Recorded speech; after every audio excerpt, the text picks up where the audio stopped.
Yep. Welcome, you all. Good evening to you all. Welcome to tonight's Let's Talk Tuesday. I am Grace, but I am not your speaker for the evening. I have the privilege of introducing your speaker for the evening. She is a great friend, my road dog, the one I go to all the time when I have a question, because she knows a lot of stuff. And she is going to wow us this evening with what has been given to her to give to us. My best friend, co-worker, teammate, and business partner of the D. Marie Group, Miss Deaunna Mitchell. Thank you, Miss Gracie May. We were having a conversation in the office this morning, and Antonio brought up a few amazing points. He brought up our blind spots, and he brought up how we notice our blind spots. But also during that conversation, he said something, and then he said, "You're just at the mercy of the wind." And that stuck out to me. Because how many of us are actually at the mercy of the wind? See, when you're a minor, you're totally at the mercy of your parents. Completely. You just have no choice. When you travel public transportation, you're always at the mercy of the driver. You're at the mercy of the captain of the boat, the captain of the plane. You're at the mercy of the weather. When someone is on trial for something, their fate is completely at the mercy of the jury. In your life, are you currently at the mercy of the wind? Are you a drifter with no purpose, no goals, no destination? You're just going wherever the wind takes you? I used to be that person. I literally lived day by day. My whole thing was, you know what? I'm just going to take life day by day, and whatever happens, happens. But I'm going to live my life, and doing that left me lost. I made no decisions. I went to sleep. I woke up. I got dressed. I went to work. Came home. If I got a text message or a phone call from my homegirls, I was at the club. If I got a text message or a phone call from the dude I was dating, we was going out. I was back at home. Sometimes I didn't even go home. I literally was living at the mercy of the wind. But as I grew older, as I matured, I realized that this was not the life to live. I had dreams, I had goals, I had aspirations. I wanted to be a veterinarian. First off, veterinarian. Do you know how long you have to go to school to be a veterinarian? It's just like going to school to be a doctor. But the difference is your patients can't talk to you. And that's what I wanted to do. I wanted to be a veterinarian. I literally knew I was going to have like acres of land. I was going to have this huge house. I was going to have this barn. I was going to have a cow, not some cows. I was going to have a cow because I wanted fresh milk. I was going to have a few chickens because I wanted fresh eggs. I was going to have a pig. We all want our bacon. We all want our pork chops. And I was going to have horses galore because horses were such a wonderful creature to me. They lived and breathed by their own rules. They ran with the wind. They had no restrictions. They had all the freedoms in the world. Now, I'm not referring to the horses that you see in the fields, the horses that you see when you're driving down the street. No, I'm not talking about those horses. I'm talking about the ones that are literally in the wild, the ones whose mane is untamed, whose hooves do not have they don't have horseshoes. Their manes are untamed. They've never been brushed. They literally just live by their own code. And that's what I saw. That's what I saw for myself. But see, when you live at the mercy of the wind, you end up just like that famous quote from Mr. Les Brown. The richest place in the world is in the graveyard. And the reason being is because those people lived at the mercy of the wind. They lived at the mercy of their parents. They lived at the mercy of the public transportation. They lived at the mercy of friends, family. They lived at the mercy of everybody else. The reason is because being at the mercy of the wind means that you make no decisions. You follow no paths. You literally just, wherever the breeze takes you, you have no focus and you have no end goals. A while ago, I was reading this book called Outwitting the Devil by Napoleon Hill. And Napoleon Hill was sitting there asking the devil questions. You know, why do you do this? How do you do that? Who are the people that are easy for you to trap? And he said he goes after the drifters, the ones who are at the mercy of the wind, the ones who are easily swayed, the ones who don't take care of themselves, the ones who don't listen to the inner them. And when Antonio said that this morning, I really had to stop and think like, Deaunna, once upon a time, you lived at the mercy of the wind, but the question is, are you still living at the mercy of the wind? Yes, while you do have some things that are rooted in soil, rooted deeply, there's no way you can say you're rooted, because there's still parts of your life where whichever way the wind blows, that's where you go.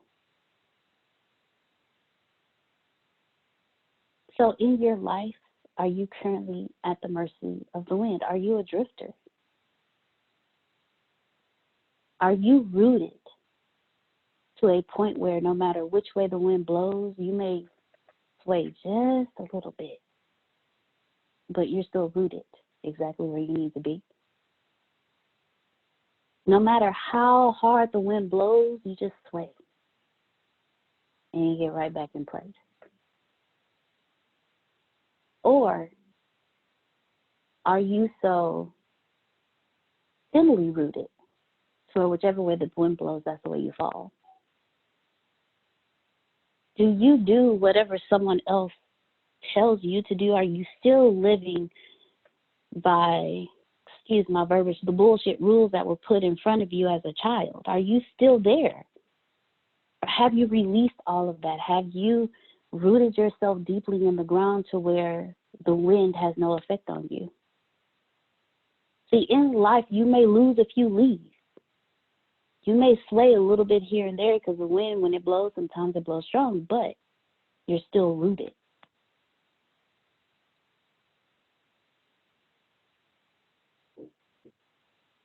Being at the mercy of the wind, it looks like indecisiveness. You're asked a question, but you don't have an answer. You have two battling thoughts in your head, but you can't choose which one. Heck, being at the mercy of the wind is not even knowing what you want to eat. Being indecisive means you're still holding two things in your hand. So you can't root yourself in anything if you got two things in your hand. Your hands, they close. They can't go. You can't grab anything else. You can't grab the ground. You can't grab anything else around you because you're too busy holding on to something. But if you let go and decide on one, you can plant that and root yourself right there so you don't sway at the mercy of the wind. Being at the mercy of the wind means you're not focused. The smallest thing can come your way and knock you off your path. The smallest emotion can hit you and you're broken for the rest of the day. The smallest comment can completely shift your entire day. That's being at the mercy of the wind, because now you're at the mercy of that thought. You're at the mercy of that comment. You're at the mercy of whatever happened in that day.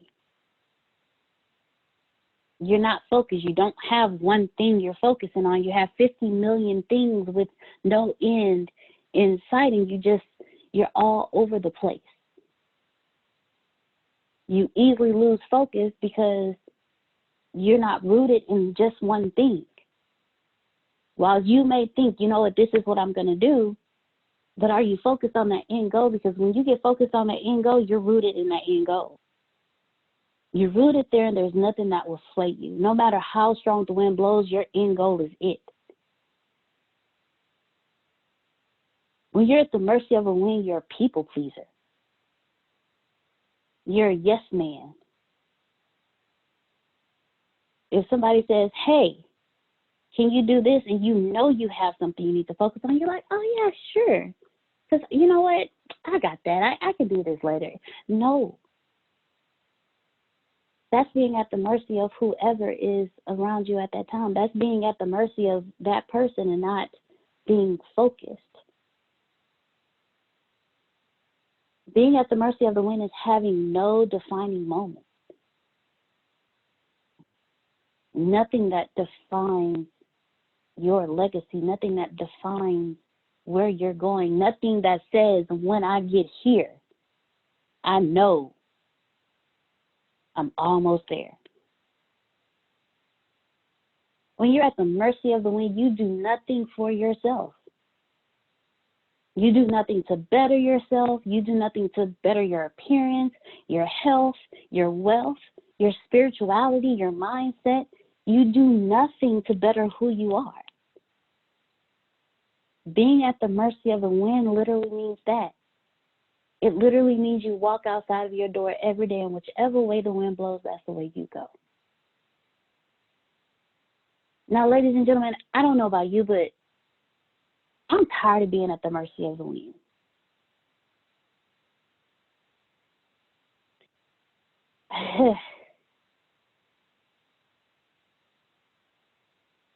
You get to a point where you get tired of being blown this way and blown that way. You get tired of getting knocked over by the wind because you're not rooted. You get tired of blaming everybody else for something that's your fault because you didn't make a decision. You get tired of getting your head chopped off every single day because you didn't give the best of you. You get tired of you. You get tired of waking up every morning with no end goal, not knowing what you're going to do, where you're going to go. So I don't know about you, but I'm ready to root myself. And this is how I'm going to do it. You do it your way, I'm going to do it my way. And how I'm going to start is I'm going to make a decision. The first decision is I'm no longer at the mercy of the wind.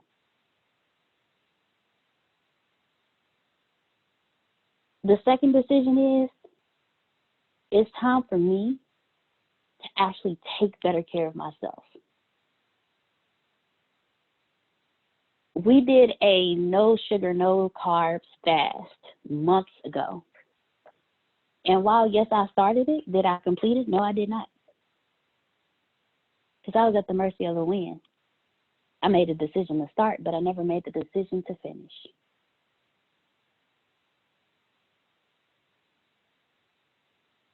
Antonio gets on me every day because he knows I sneak sugar every chance I get.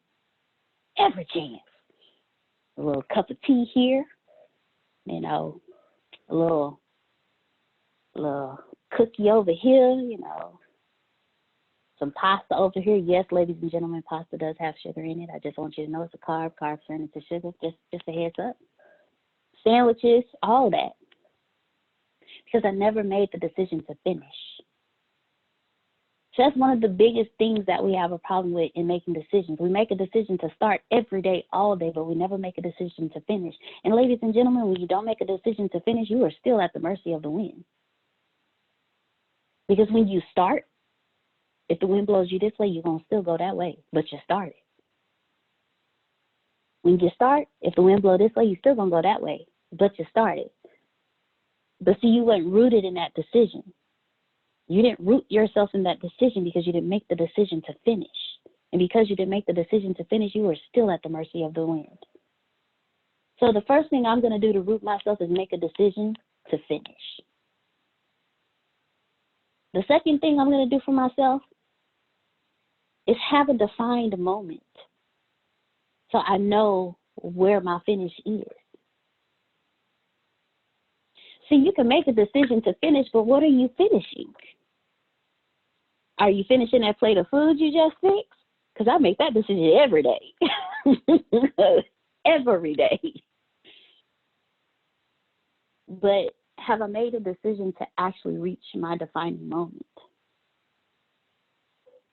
My defining moment is to have a legacy for my son. And while, yes, I made the decision to start, did I make the decision to finish?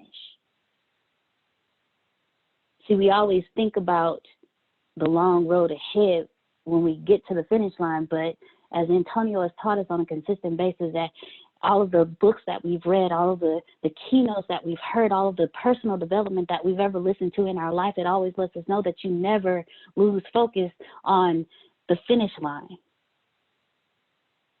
because the wind will sway you when you look at what's around you. If you look at the person to the left of you, if you look at the person to the right of you, you lose your footing, and the wind can sway you and knock you off your feet. So the next thing I'm going to do is make a decision to finish and reach my defining moment. The next thing I'm going to do to root myself is learn how to say no. While, yes, I have gotten better, I have still yet to master it. I still say yes to things that I know I shouldn't. I still say yes to things that leave me drifting. I still say yes to things that have nothing to do with my defining moments, have nothing to do with reaching my finish line. And ultimately, I'm going to root myself by doing better, by taking care of myself and making the decision to follow through with that. See, my weight has swayed up and down over the years. And I remember a comment my grandmother made to me. It was two comments she made. The first one, she told me, she said, "You're too skinny, you need to eat more." I took that literally. And over a 2-month span over the summer, I ate and I ate and I ate. And then I was told, "You're looking a little pudgy." So see, because I wasn't decisive in my decision, I was easily swayed. I was at the mercy of the wind. And I never made a decision when it came to me and my health, so I'm still at the mercy of the wind when it comes to me and my health. So now I'm going to make the decision to root myself in my decision to finish taking better care of myself, to eat better, to do by me, because one of the things we don't realize is we're always being watched by somebody. However, the way you sway with the wind is the same way they will. Whether you're a parent or not, there's still somebody that looks up to you. There's still somebody that follows you. There's still somebody that looks to you and say, that's the way to live. So what are you teaching them? Are you teaching them to pick up a fork every time something goes wrong? Or are you teaching them to be strong and not easily swayed by the wind because you made the decision to only focus on the finish line? So no matter what happens around you, it can be a tornado, but you still rooted deep because you know where you're going.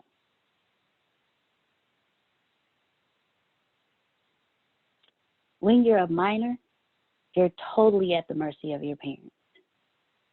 When you travel by public transportation, you are totally at the mercy of the driver, the captain of the boat, the captain of the airplane, and you're totally at the mercy of the weather.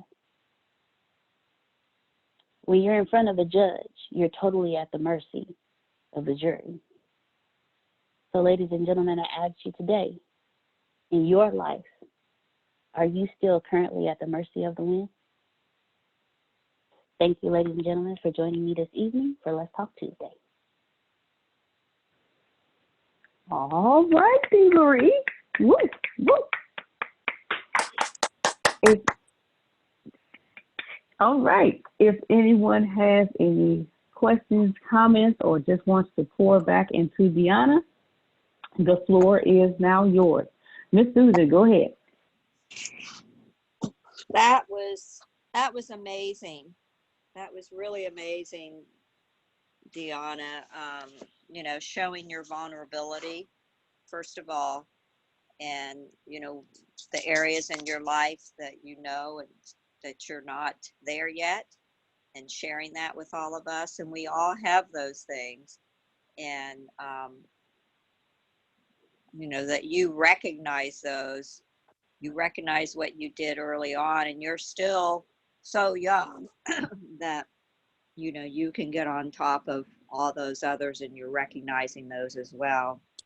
You know, I see people in situations here in Florida, you know, when I walk with my dogs in the morning, and we're going through Main Street and downtown, and there are fountains there, and, you know, I kind of go quietly by the ones where there are benches near the fountains, because the homeless are sleeping there.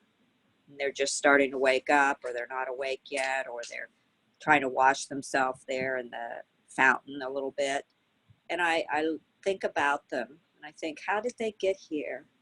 You know, why are they here? And then I'll go around the corner and I'll see a lady getting out of her car with some children. She's tucked in there between some buildings and trees. And I think, how did they get here? And I pray for each of them as I go along. And then I see the ones, you know, standing on the corners of the streets. And that's a different breed there. You know, they're begging. And it could be that they need drugs. So, you know, we're told not to give them money, but to give them a care package with some little supplies in there. There's one homeless man that Phil and I would drive by and see him, and he was so nice, in another area behind it, in the same place. And Phil took him a blanket and some socks, and, you know, he's so kind. And, you know, it just, you wonder how these people get in these situations. And that's when it gets to the very end, when you have nothing and you're homeless and you have no food, and, you know, you're eating ketchup and mustard and going through the trash. And I see that all the time here. So what you're saying, you know, we can slip up, and we can really slip up. So very, very nice. Well done. Thank you for sharing. You're amazing. I mean, Thank you, Miss Susan. you know, you have a gift. You have a true gift speaking. Deaunna, Thank you. Yes, sir. you were calm, you were powerful, and you were visual. And very rarely do you see those three ingredients in a single presentation. That was absolutely incredible what you just did. I think, to the point that I believe that everyone who's currently in the ATS family of businesses, and everyone that chooses to become a part of the ATS family of businesses, watching what you just did is required. It was that good. Thank you. Thank you. Thank you very much. Wow. Thank you. Gee, Phil, how can I follow that?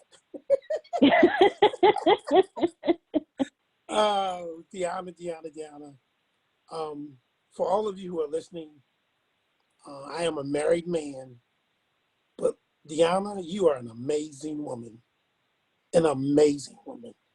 And you killed that girl. You just, from start to finish, you slayed it. And as I listened to you, listen to me, I reflected over my entire life, listening to you talk And I said to myself, Jerome, you need to hear this message. Because when you were 19 years old, that's exactly where you were. You were at the caution of the wind, tossed to and fro, everything in your life. And then you woke up one day and says, I'm not going to do this anymore.